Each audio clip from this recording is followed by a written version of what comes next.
create a Greek meal for a family of 4 that will cost you $20 or less. The co-owner of Cafe 421, Antigoni, McCloud. She's dancing to our Global Glub. Oh, no, see, everybody hugs you. I know. I can. Welcome. That's Huggers 2 in a around row. I here. got 2. This is very fun. Okay, Tig, what are you making for us? This looks like a delicious feast. I'm calling it sort of like a Greek goulash. Okay. It's called, in Greek, Kotopoulo, Kokinisto, Xilopites. Oh my gosh. Right? I won't ask you to try to say it. That little actress, I can't even pronounce her name. That one I certainly Look at that. Wow. Wow. Basically, it's braised chicken thighs in a really simple tomato sauce with Greek egg noodles. Oh, wow. I'll stick to that. Yeah, Delicious. exactly. It's still long, but a little bit easier to say. So you have oil already heating up? Yep, I have already seared our chicken. So in this pan, in this braiser here, we have some little delicious pieces of chicken fat and olive oil. There's a quarter cup of olive oil in there. And I know that that's gonna sort of sound like a lot of olive oil to everybody. But my aunt, when she taught me to make this dish, actually last month in Chicago, she'd always said like she's gonna teach me how to make some Greek food. And you ate this growing up, right? I ate this growing up, but I'd never cooked it.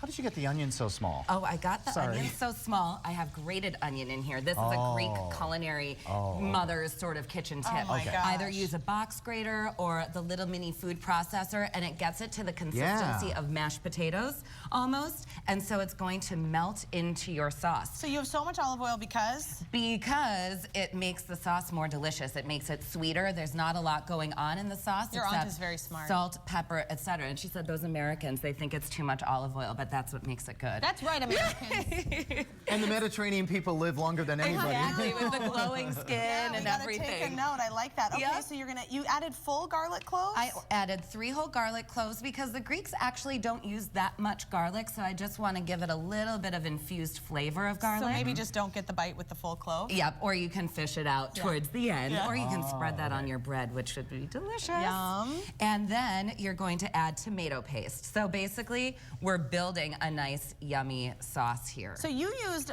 some organic ingredients here, including organic chicken. I did. And you still managed to keep this under $20. I did. I wanted to show everybody that you can make a really yummy and filling supper that will feed your whole family using those healthful ingredients. Sure. And this really goes a long way. I did 6 thighs here today, so even for a family of 4, someone can have 2 pieces, and it's still under $20. Is there a lot of red sauce in Greek cooking? There is quite a bit. Well, tomatoes are one of the crops that grows best in Greece. So they use them all year long, be it in this strained tomato form, which is really popular in Europe. It's like tomato sauce, but it's really pure and really lovely. So you would add that next to this, and you're just making a beautiful liquid. Here, go ahead. I'm going to look at the label. So it is not. It looks like it. So when you're looking for this, you're going to say organic strained tomatoes or strained tomatoes. That's the kind. I guess I've never bought those, Tig. They're delicious. They just taste like pure tomato. There's not anything, there's no salt in there, nothing else. So you're gonna get really lovely tomato flavor. Okay. Then, as usual, you add a little salt to give it a little sweetness. Love that. And then what I want to show you next is we would add the chicken here, then braise it over the stove on low for a while.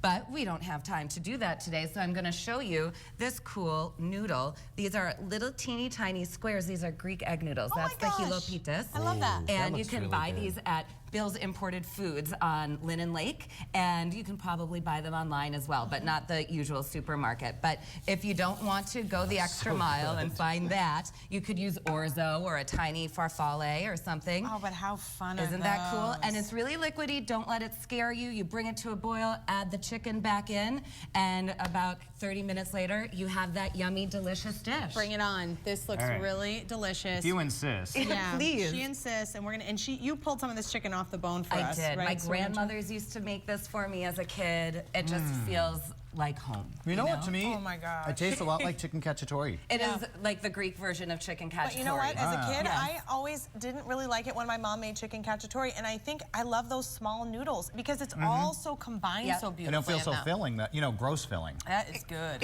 Spaghetti. You know how spaghetti makes you feel gross after you eat too much? Yes, but you want to keep going, like you just I want to keep going on this because it feels like you can. Exactly. Great job. We have this recipe on our website. Go to twincitieslive.com and click on